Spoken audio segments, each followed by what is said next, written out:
नमस्कार मंडळी, मित्रांनो, भारत सरकार यांच्या मार्फत पोस्ट ऑफिसमध्ये 28,000 प्लस जागांसाठी GDS पदाची एक नवीन जाहिरात प्रसिद्ध करण्यात आली होती. याचा मित्रांनो तुम्हाला पहिली शॉर्ट लिस्टिंग या ठिकाणी जाहीर करण्यात आलेली आहे. यामध्ये GDS असेल, ABPM आणि BPM या पदाची तुम्हाला पदभरती असणार आहेत. त्यासाठी मित्रांनो ओपनचं मेरिट किती, SCचं मेरिट किती, OBC मेरिट किती, STचं मेरिट किती, हे किती मेरिट लागलेलं आहे ते बाबत संपूर्ण माहिती आजच्या व्हिडिओमध्ये आपण पाहणार आहोत. तर व्हिडिओ शेवटपर्यंत नक्की पहा. व्हिडिओ आवडल्यास व्हिडिओला लाईक करा, शेअर करा, कमेंट करा. असेच म्हणून चॅनेलला सबस्क्राईब करून बेल नक्की दाबा. आज चढा सुरू करूया. ओके, तर मित्रांनो तुम्हाला indianpost.gov.in या वेबसाईटवर आल्यानंतर तुम्हाला ज्या वेबसाईटवरती फॉर्म भरला त्याच वेबसाईटवरती आल्यानंतर या ठिकाणी इथं पाहू शकता तुम्ही शॉर्ट कॅन्डिडेट शेड्यूल 1 जानेवारी 2026 हे या बटनवर क्लिक करायचं आणि जेवढ्या स्टेटला तुम्ही अप्लाय केला ते स्टेट आलेले आहे. त्यामध्ये तुम्हाला महाराष्ट्र या ठिकाणी तुम्हाला सिलेक्ट करायचं आहे. त्यामध्ये list of short listing candidate या ठिकाणी क्लिक करायचं. मित्रांनो याची लिंक जी आहे त्याची आपल्या टेलिग्राम चॅनलवरती संपूर्ण हा निकाल आलेला आहे. तुम्ही या ठिकाणी टेलिग्राम चॅनलला जॉईन करा. ओके, मित्रांनो या ठिकाणी अशा पद्धतीने तुम्हाला ठिकाणी जो निकाल आलेला आहे, पहिली PDF आलेली आहे त्या ठिकाणी तुम्ही पाहू शकता.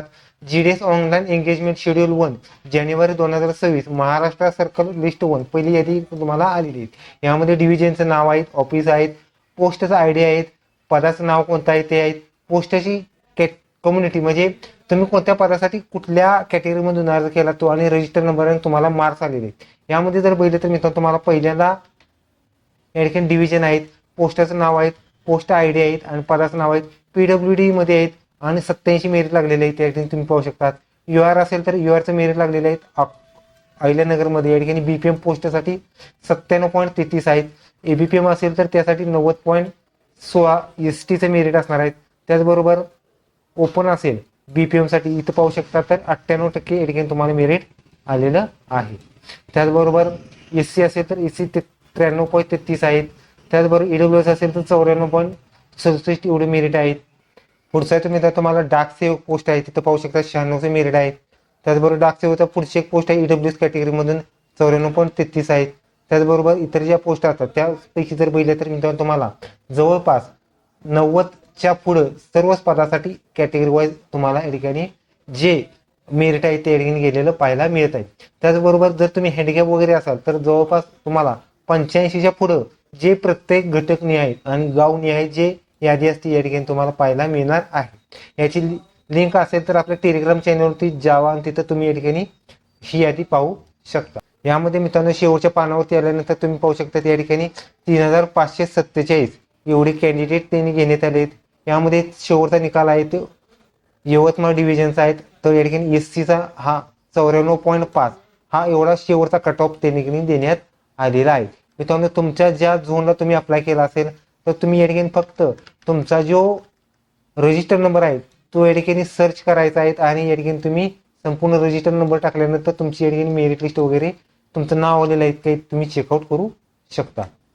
त्याचबरोबर इथं पाहू शकता तुम्ही PWD बी साठी 73चं मेरिट आहे. त्याचबरोबर पुढचं जे मेरिट आहेत B साठी 77चं मेरिट आहे. त्याचबरोबर इथे एक पोस्ट आहे ठाणे डिव्हिजनसाठी 100%चं मेरिट सुद्धा तुम्हाला लागलेलं आहे. त्याचबरोबर इथे एक पोस्ट आहे मित्रांनो PWD सी कॅटेगरीमधून आहे तर 91.67 एवढं मेरिट सुद्धा त्यांचं लागण्यात आलेलं आहे. त्याचबरोबर इथे एक दुसरी पोस्ट आहेत A साठी 89 आहेत, B साठी 83 आणि C साठी 91 असे वेगवेगळे मेरिट सुद्धा तुमचं लागलेले आहेत. त्याचबरोबर PWD ED साठी 81.33 मेरिट सुद्धा लागण्यात आलेलं आहे.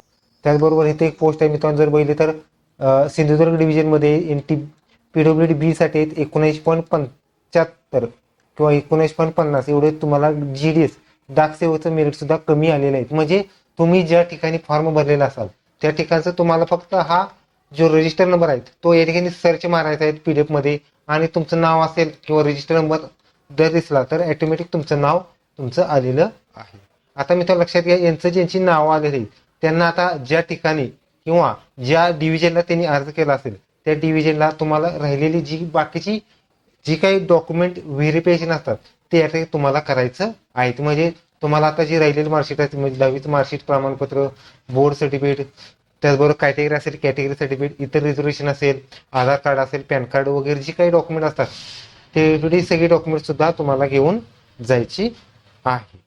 ओके, तरी तुम्ही तुम्हाला GDS भरतीचं या ठिकाणी लिस्ट 1 मेरिट जाहीर करण्यात आले आहेत. व्हिडिओ लाईक करा, शेअर करा, कमेंट करा. धन्यवाद.